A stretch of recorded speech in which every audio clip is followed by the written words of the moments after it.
2009 সালে ক্ষমতায় আসার পর থেকে আওয়ামী লীগ সরকার বিরোধী দলগুলোর ওপর নানা মাত্রায় দমনপীড়ন, খুন, গুম এবং বিচার ব্যবস্থার অপব্যবহার চালিয়ে এসেছে। প্রধান দুটি বড় দল বিএনপি ও জামায়াতের রাজনীতিকে এক প্রকার কোণঠাসা করে পুরো দেশে একদলীয় রাজনীতি কায়েম করে শেখ হাসিনা। ফ্যাসিস্ট খুনি হাসিনার শাসনামলের অন্যতম বড় একটি মাইলফলক ছিল বিরোধী দলীয় নেতাদের অন্যায়ভাবে গুম, খুন কিংবা ফাঁসি দেওয়ার মতো ঘটনা, যার বেশিরভাগই রাজনৈতিক উদ্দেশ্য প্রণোদিত ও মিথ্যা।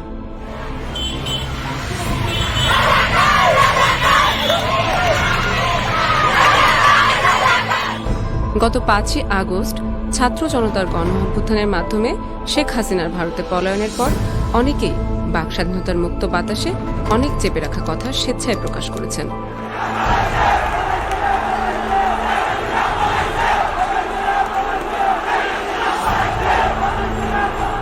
বলছেন বিগত 15 বছরের অনেক অজানা গল্প, যা শুনলে শিউরে উঠতে হয় আমাদের। তেমনি একটি গল্প শুনতে আজ আমরা এসেছি পিরোজপুর জেলার পাড়েরহাট ইউনিয়নে। এই উপজেলার অন্যতম বাসিন্দা বীর মুক্তিযোদ্ধা মোহাম্মদ মাহতাব উদ্দিন হাওলাদার ও মোহাম্মদ আলতাফ হাওলাদার। আজ আমরা শুনবো তাদের গল্প। আমি মোহাম্মদ মাহতাব উদ্দিন হাওলাদার, পিতা মোহাম্মদ মোশাররফ হোসেন হাওলাদার, সাং টেংরাখালী, পোস্ট পাড়েরহাট, থানা ইন্দুরকানী। আমি মোহাম্মদ আলতাফ হাওলাদার, পিতা হামিদুদ্দিন হাওলাদার, গ্রাম টেংরাখালী, পোস্ট পাড়েরহাট, থানা ইন্দুরকানী। মোহাম্মদ মাহতাব উদ্দিন হাওলাদার ছিলেন বাংলাদেশ জামায়াতে ইসলামের সাবেক নায়েবে আমির আল্লামা দেলোয়ার হোসেন সাঈদীর বিরুদ্ধে রাষ্ট্রপক্ষের পঞ্চম সাক্ষী। মোহাম্মদ মাহতাব সাক্ষ্য দেন পাড়েরহাট বাজারে যাওয়ার সময় সকাল 10টার দিকে তিনি পাকিস্তানি আর্মিদের সাথে শান্তি কমিটির লোকদেরকে এবং সাঈদীকেও দেখেছেন। তারা উমেদপুরের হিন্দুদের বাড়িঘরে হামলা এবং লুটপাট করেছেন। এই সময়ে রাজাকাররা বিশাব আলী নামে একজনকে নারিকেল গাছের সাথে বেঁধে নির্যাতন ও হত্যা করে। এই সাক্ষ্যের ওপর 3টি চার্জ গঠন করা হয়।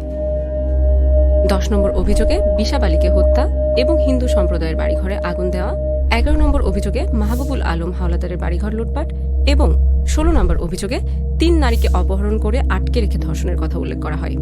3টি অভিযোগেই তাকে দোষী সাব্যস্ত করা হয় এবং 10 নম্বর অভিযোগে মৃত্যুদণ্ড দেওয়া হয়। পরবর্তীতে আপিল বিভাগ 10 নম্বর অভিযোগের ওপর তাকে আমৃত্যু কারাদণ্ড দেয়। মোহাম্মদ আলতাফ আদালতকে বলেন, মে মাসের 7 তারিখে আর্মিরা পাড়েরহাটে এসেছেন। তার 5-7 দিন আগেই সাঈদী সহ শান্তি কমিটির লোকেরা রাজাকার বাহিনী গঠন করে। সাঈদীর নেতৃত্বে রাজাকার এবং আর্মিরা পাড়েরহাটে বিভিন্ন বাড়িঘর লুট করে, আগুন জ্বালিয়ে দেয় এবং ধর্ষণ করে। এই সাক্ষ্যের উপর ভিত্তি করে 2টি চার্জ গঠন করা হয়। 6 এবং 8 নং চার্জের উভয়টিতেই সাঈদীকে আদালত দোষী সাব্যস্ত করে। 6 নং অভিযোগটি আপিল বিভাগ সংখ্যাগরিষ্ঠ মতের ভিত্তিতে খালাস দিলেও 8 নম্বর অভিযোগে ইব্রাহিম কুট্টিকে হত্যার অভিযোগে আন্তর্জাতিক অপরাধ ট্রাইব্যুনাল সাঈদীকে ফাঁসির রায় দেয়। পরবর্তীতে আপিল বিভাগ তাকে আজীবন মৃত্যুদণ্ড প্রদান করে। দর্শক, আসুন তার মুখেই শুনি কিভাবে তিনি সাক্ষ্য দিতে গেলেন। 2010 সালের বছরের প্রথম দিকে একদিন থানার একজন দারোগা এবং মাহবুব কর্মকর্তার সঙ্গে নিয়ে আমাকে আসে, একটু পাড়েরহাট রাজলক্ষ্মী বিদ্যালয়ে যাইতে হবে। কি ব্যাপার? সাক্ষী দিতে হইবে সাঈদী সাহেবের বিরুদ্ধে। আমি তখন কতটুকু, আমার বয়স কি সাক্ষী দেবো? তখন আমার আব্বার কাছে, খবরদার, একজন ভালো আলেমের বিরুদ্ধে কোনো কথা কইতে পারবে না তুমি। এই কথা আমার আব্বাই তখন বলে। তারপর তো নেয়, ওইখানে যাই দেই অনেক লোকজন, সেইভাবে অনেক দারোগারা আইসে। তখন এএসপি হেলাল সাহেব, তদন্তকারী কর্মকর্তা আইসে। হে তো পরে বলছে, আইয়া আমাকে সাক্ষী যে, আমি কি সাক্ষী দেবো? আমার বয়স হইলে যাইয়া জন্ম তারিখ 15/9/63। আমি কি আরে সাক্ষী, তোর বয়স কি? সানাউল এই ব্যবহার করছে। এমনিভাবে জোর জবরদস্তি করে তাদের নিয়ে যাওয়া হয় ঢাকার একটি সেফ হোমে। লিখিয়ে পড়িয়ে শেখানো হয় মুখস্থ বলি। সেফ হোমের সেই ভয়ঙ্কর অভিজ্ঞতার বিস্তারিত বর্ণনা দিলেন এই দুজন। সেইভাবে নেওয়ার পর ওইখানে অ্যাডভোকেট কামরুল ইসলাম আসে, আরও সৈয়দ হায়দার আলী, গোলাম আরিফ টিপু, তারপর সাইদুর রহমান, এই 4 জন ছিলেন। আরও একজন রানা দাশগুপ্ত, ব্যারিস্টার সুমন, এখন যে হাজতে আছে বর্তমানে। এরা আসিয়া লিখিত দিয়ে গেছে এই পড়তে। এবং আমাকে প্রত্যেক সন্ধ্যায় ওইখানে ক্লাস করা, 5-6 জন উকিল বসে এই কইতে, এবং পরীক্ষা লয়। পরীক্ষা লইতে না, এই লেখো হয় না, পারতাম না। আমি তো বকালম, লেখাপড়া কম জানি আমি। এখন আমি তো মুখস্থ করতে পারি না। আর মুখস্থ কয় কি ভদাই একটা ভদাই আমি সেই জায়গা কথা ঠিক। ভদাই দিয়ে রাইয়া কাম হতে পারি না কিছু না এইয়া যা কই সাইড হিসাবের বিরুদ্ধে যা কই তুই এইয়া তুই হ্যাঁ, এই লিখতে হইবে।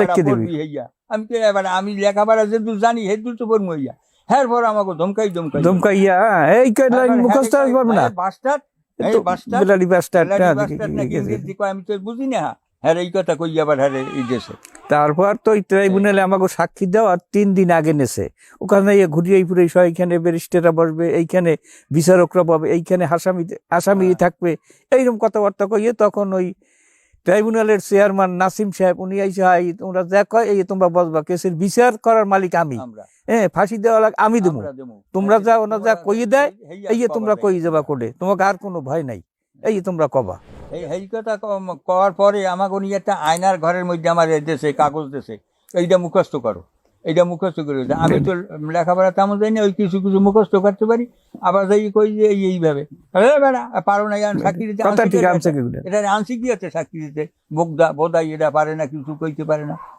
কিছু করতে পারে না যা পারো কইতে হইয়া কবা আমার কাম আমরা করবো হইয়া এই ধরনের কয় হ্যাঁ বা তো তোমার যে কইলে যে গাই দিলে সানাউল্লাহ কইতে হবে হের পরও তো আমরা যাইয়া যা কইতে পারি না কইতে আমরা হে একজন আলেম মানুষ আমরা হের নামে মিথ্যে কথা আমার টাকা পয়সা গন্ডগোল আছে আমাকে জমা জমিলেই কোনো কিছু আছে এগুলো বিরোধ আছে ইয়া না কইতেই হবে 1971 সালে আমার তো বয়স হয় নাই কেমনে চিনবো হারে আমরা তখন পারে কি করছে না কোথায় ছেলে পারিয়ারে যে আগুন দিছে নমকান্দা পোড়াইছে এগুলো সব কইতে হইবে আমরা কিছু পারবো আমরা কি আমরা সেকালে ভয়তে বাইরেই নেই বাড়িতেই বাইরে নেই ভয়তে অনেক ধমক আমাকে ধমকের উপরে পিস্তল বাইর করে সাক্ষী দিতে হবে আইসোকা দিতেই হবে আমরা যা কম হিয়া করতেই হবে আমরা কইতে পারি না তখন তো মনে মনে চিন্তা করি কি যে যা কই আর না কই হ্যাঁ গো কামের কাম তো হেরাই হয় হাসিল করবি হাসিলই করবে আমরা যা কই আর না কই হবে না তার খাও মোরা জানের ভাই তো কওয়া লাগে বাইশে তার খাতিরেও কওয়া লাগে 3 জন মানুষ নামাজ পড়তে যাইতাম অন্তত 10 জন পুলিশ থাকতে মসজিদে পিছনে খাইতে কোনো জায়গায় রাত্রেও কোনো জায়গায় যাইতে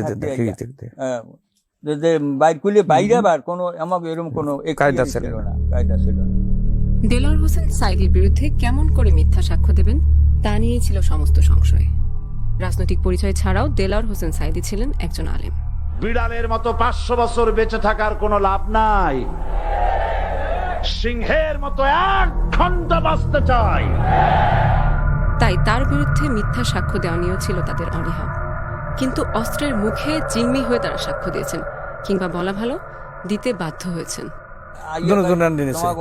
যাইতে হবে এরকম দেলোয়ার হোসেন সাঈদীর বিরুদ্ধে সাক্ষী দিতে হবে কি সাক্ষী দেব এটা নিরীহ লোক হ্যাঁ এত তাফসীর কোরআন করে সব জায়গায় মানুষ যায় শতে মানুষ তার মাহফিলে যায় আমরা যেমন এই একটা সাক্ষী দিতে এই ধরনের সাক্ষী আমরা দিতে পারবো না হ্যাঁ দিতে হবে সাক্ষী হ্যাঁ তোমার যাইতে হবে ওনরা যা বলে তখন আমাদের মাথায় এইরকম সানাউল্লাহ পিস্তল ধরে হ্যাঁ যা কইতে পারে তোমাকে ঢাকার বুড়িগঙ্গায় ফেলাই দেবো যাই 10 নম্বর অভিযোগে সাঈদীর বিরুদ্ধে বিশাব আলীকে হত্যা এবং উমেদপুর গ্রামের হিন্দুপাড়ায় আগুন দেওয়ার অভিযোগ আনা হয় এটি সেই অভিযোগ যাতে সাঈদীকে প্রথমে মৃত্যুদণ্ড ও পরে আমৃত্যু কারাদণ্ড দেওয়া হয় আর এই অভিযোগে চাক্ষুষ সাক্ষী ছিলেন এই দুজন সেদিন ওই উমেদপুর থেকে অপারেশন করি হোগলাবুন্নি আসে ওই দিন শুনি কি বিকেলে শুনি মধুসূদন দত্ত ঘরামির বউরে রেপ করছে হ্যাঁ কিন্তু রেপ করছে শুনছি আর্মিরে সব হ্যাঁ কিন্তু পরে শুনি কি সাঈদী সাহেব সে আইছে এই ঘটনায় তো সে আয় নাই হ্যাঁ কিন্তু তার কথা শুনি গায়ে নাই পরে এই সাক্ষী দেওয়া হবে মধুর বাসায় মধু কিন্তু সাক্ষী দেয় নাই মিথ্যে সাক্ষী দেবে না তার নাতিরে অপহরণ করিয়ে ঢাকা নিয়ে কোন জায়গায় জানি রাখে তারা তারপর তো আমরা ভয়তো সাক্ষী ওই যা না জানতাম হ্যাঁ কইতে বাধ্য হয়েছি কেন ওই নাতি যখন লই যাইতে আমাকে মাঝি বলে তো বাড়ির যেরকম লই যাইতে পারবে এই ভয়তেই তো আমরা এইগুলা করতে বাধ্য হয়েছি আমি কর্মী দিয়ে মোহাম্মদ মাহতাব হাওলাদার ও আলতাফ হাওলাদার মুক্তিযুদ্ধে একসাথে লড়েছেন জীবনের ক্রান্তি লগ্নে এসে নানা চাপের মুখে পড়ে মিথ্যা সাক্ষী দিতে বাধ্য হয়েছেন তাদের উপর করা এই অন্যায়ের বিচার চাইলেন দুজনই দেলোয়ার হোসেন সাঈদীর বিরুদ্ধে মিথ্যা সাক্ষী দিতে চাই নাই আমাদের বিভিন্ন প্রলোভন ভয় দেখাই অস্ত্রের ভয় দেখাইয়া আমাদের এটায় মিথ্যা সাক্ষী দেওয়া হয়েছে এবং আমরা মিথ্যা সাক্ষী দেওয়ার আমরা অনুতপ্ত আমাদের আত্মীয় বান্ধব বন্ধু মহলে যাইয়াও আমরা একটা কথা কই শান্তি পাই নাই বিভিন্ন জনে আমাদের বিভিন্ন ধরনের কথাবার্তা কইছে আজ 13 বছর হ্যাঁ অনেক আত্মীয়র বাড়ি আমরা যাইতে পারি নাই পরিচয় দিতেও পারি নাই যাইয়া কিন্তু এখন আমরা এই সুযোগ আইছে এই সরকারে আমরা মিথ্যা যারা করাইছে তাদের বিচার চাই আমরা। আমারও বেয়াই বাড়ি আজ পর্যন্ত যাইতে পারি নাই, আমি অদ্যবাড়ি আজ পর্যন্ত যাইতে পারি, তারা আমার ঘৃণা করে। এই সহিংসতার সময়ও তারা আমার কোনো দিন 1 মিনিট মোবাইল করেও জানে নাই যে আমি কীভাবে আসি না বাঁচছি না মরছি। এই ধরনের আচরণ তারা করে, আমার ঘৃণাই করে এক পর্যায়ে আর কি। তারা আমার বাড়িতেও আসে না কেউ, আর আমিও তাদের বাড়িতে যাইতে পারি না, এমন একটা ঘৃণার পাত্রই আমি দাঁড়াইছি। যাই হোক, এখন আর করার কি আছে, এখন যারা আমাকে এইটা করাইছে তাদের জন্য এরা বিচার করে, আমি বিচার চাই তাদের, তাইলে আমাদের মনের তার একটু একটা তৃপ্তি শান্তি আসবে। হবে। এই এতদিন সুযোগ ছিল না বিদায়, কারো কাছে বলতে পারি নাই, কারো কাছে কইতে পারি নাই, মনের বিচারে দুকুর ফুকুর করে মরছি। এখন সুযোগ আইছে, এখন আমি সব কথা আমি হকালালিভাবে কইলাম, এখন এর একটা বিচার যেন হয়। তথাকথিত আন্তর্জাতিক অপরাধ ট্রাইব্যুনালের নামে প্রহসনে যে বিচার করা হয়েছে, মাহতাব এবং আলতাফের গল্প তার আসল রূপটি উন্মোচন করে দেয়। বিবেকের তাড়নায় মাহতাবদের এই স্বীকারোক্তি আমাদের বিচার ব্যবস্থার উপর তুলে দেয় বড় প্রশ্ন।